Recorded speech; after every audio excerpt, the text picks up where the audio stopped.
استعمال کرنا چاہیے. بھائی اللہ کے نبی چاہتے تو استعمال کرنے کی ضرورت تھی آپ کو؟ بھائی اللہ کو بولتے اللہ بتا دیتا. پر آپ امت کو سکھا رہے ہیں کہ مومنوں کو ہمیشہ چاک چوکنا رہنا چاہیے اور اپنا جاسوسی نیٹ ورک ہمیشہ کیسا کر کے رکھنا چاہیے؟ ایکٹیویٹ کر کے رکھنا چاہیے. آپ کو دشمنوں کی خبر ہونا چاہیے, آپ کو اپنے خلاف ہونے والی سازشوں کا پتہ ہونا چاہیے, اسباب کو اختیار کرنا چاہیے. ہمیشہ ہمیں اسباب کو اختیار کرنا چاہیے. اس سے پتہ چلتی ہے بات ہمیں کہ اسباب کو اختیار کرنا چاہیے. ادھر آپ لکھیں کہ کافروں کی جو جماعت, کافروں کا جو لشکر آیا تھا, اس کے کچھ مشہور لوگوں کے آپ نام لکھ لیجئے. کافروں کا جو لشکر آیا تھا اس کے کچھ مشہور جو بہت بڑے بڑے سردار تھے, کچھ کے نام میں آپ کو لکھوا رہا ہوں, لکھ لیجئے مشہور سرداروں کے نام جو جنگ بدر کے اندر, غزوہ بدر کے اندر آئے تھے. ایک کا نام تھا عتبہ, عین تا با گولتا عتبہ. دوسرے کا شیبہ,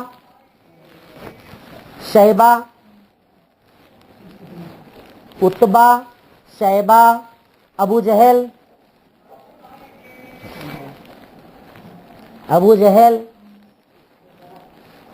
ابو البختری, الف با واو ابو البختری, الف لام با خا تا را گولیا, یا جو لکھتے ہیں ابو البختری.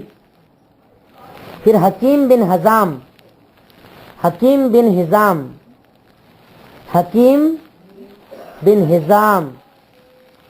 پھر اس کے بعد امیہ. یہ اتنے نام آپ لکھ لیجئے, کافی ہیں انشاءاللہ آپ کے لیے.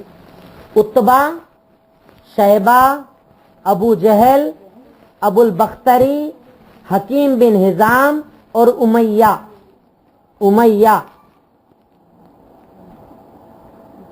ٹھیک ہے.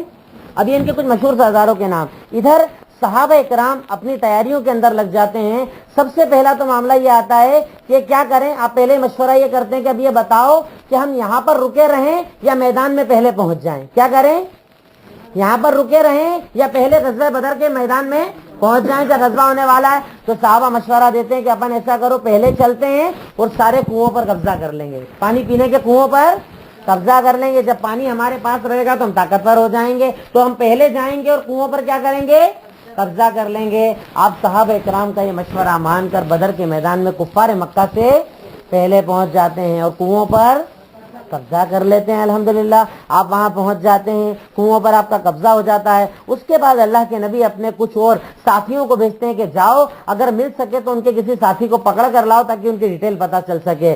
صحابہ جاتے ہیں اور 2 غلاموں کو پکڑ لاتے ہیں. پانی بھرنے کے لیے کنویں پر 2 غلام آئے تھے, انہیں کیا کرتے ہیں, لا کر پکڑ کر اللہ کے نبی کے پاس لاتے ہیں. اب ان سے سوال کرتے ہیں, بتاؤ کفار کتنے آئے ہیں, بتاؤ کتنے لوگ آئے ہیں. اب ان کو چونکہ وہ تو غلام تھے, پانی پلانے والے لوگ تھے, ان کو پتہ ہی نہیں تھا. جب وہ نہیں بتا پاتے تو مارنا شروع کر دیتے ہیں. اللہ کے نبی بولتے ہیں مارو مت, اپنے پاس بلاتے ہیں اور ان سے پوچھتے ہیں کہ بھائی تم کو پتہ ہے کتنے لوگ ہیں؟ تو کیا بولتے ہیں, ہمیں پتہ نہیں ہے بھائی, ہم تو پانی پلانے والے, ہمیں پتہ نہیں ہے. اللہ کے نبی نیکسٹ کوشچن کرتے ہیں, بتاؤ کتنے اونٹ روز ذبح ہوتے ہیں؟ کیا پوچھا آپ نے؟ یعنی دیکھیے ایک بات پتہ چلتی ہے کہ وہ ویسے مولوی صاحب نہیں تھے کہ مسجد کے باہر کا پتہ نہ ہو ان کو. کتنا مطلب ذہن, کتنی مطلب صلاحیتیں تھی اللہ کے نبی صلی اللہ علیہ وسلم کے پاس کہ آپ کو ہر چیز کی اطلاع ہوا کرتی تھی. آپ کیا پوچھ رہے ہیں کہ تعداد بتاؤ. جب انہوں نے بولا تعداد پتہ نہیں تو آپ نے کیا پوچھا, کتنے اونٹ روز ذبح کرتے ہو؟ تو انہوں نے کہا کبھی 9 کبھی 10, کبھی 9 کبھی 10. تو اللہ کے نبی نے کہا کہ 900 سے 1000 کے بیچ میں لوگ آئے, کیونکہ ایک اونٹ سے 100 لوگ کھانا کھاتے ہیں. ماشاءاللہ اللہ رب العالمین نے کیا ذہانت اور فطانت آپ کو عطا کی تھی کہ آپ کہتے ہیں بتاؤ کتنے اونٹ ذبح ہوتے ہیں, تو بولتے ہیں 9 یا 10 اونٹ ذبح ہوتے ہیں. تو اللہ کے نبی کہتے ہیں چلو انتظار, تیاری کرو, کیونکہ جو لشکر تمہارے سامنے آیا وہ کتنے لوگ ہیں؟ 900 سے 1000 کے بیچ میں ہے. تو اب تیاری کرو. مسلمانوں کو تیاری کا حکم دیا جاتا ہے. اللہ کے نبی صلی اللہ علیہ وسلم پہلے بدر کے میدان میں پہنچ جاتے ہیں. بدر کے میدان کے اندر یہ 16 رمضان المبارک کی رات ہے. 17 کی مطلب رات پہلے آتی ہے, 17 رمضان المبارک کی رات اسٹارٹ ہو جاتی ہے. اللہ کے نبی صلی اللہ علیہ وسلم صحابہ اکرام کو کہتے ہیں کہ اب تم سب آرام سے سو جاؤ.